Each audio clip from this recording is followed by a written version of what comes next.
Hey, it's Dr. Mordecai, and thank you for joining me for itsdrmordecai.com, episode 21. On today, we're going to talk about innovation, and innovation requires diversity at the table. So let's get started.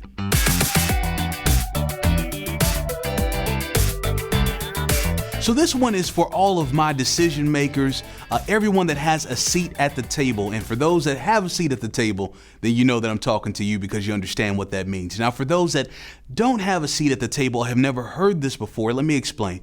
A seat at the table is a way of saying those that are the decision makers within the institution or your organization.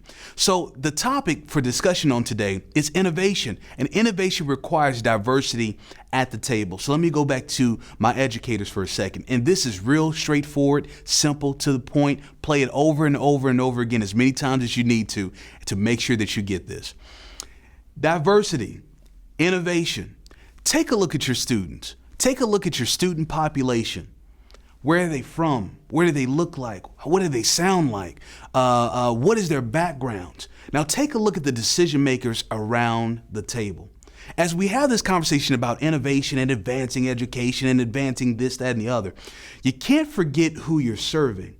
More importantly, those that are making the decisions that will guide the student experience, the experience that they will receive at your institution, there need to be people at that table that have a representation of your students that you're serving, because there's different perspectives that if everyone is looking the same, sounding the same, acting the same, hanging out at the same places, that you probably won't get if you had some diversity. And I'm not just talking about race, I'm talking about backgrounds. I'm talking about socioeconomic statuses.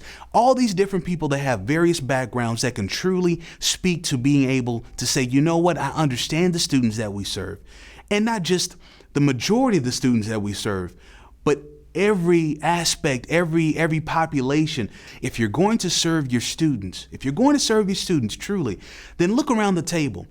Are those at the table an accurate depiction of your student population? And if not, you've got some work to do, and I encourage you to make those changes as soon as possible. Don't just identify the fact that you need to make a change. Actually make the change, because I can assure you this, your students are paying attention to who's at the table. They know the vice presidents and the vice chancellors and the chancellors, and they know who is sitting at that table and who could truly impact their student experience, okay? So if they observe it, then you can assure that their parents see it.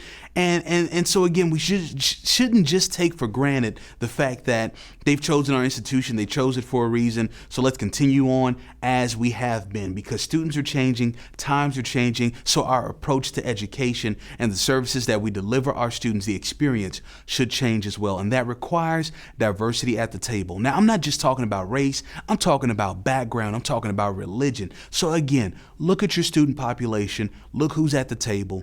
If they're not meshing well, if it doesn't make sense, then it doesn't make sense, and we shouldn't make excuses for that. I wish you well in the changes that will be made at your institution.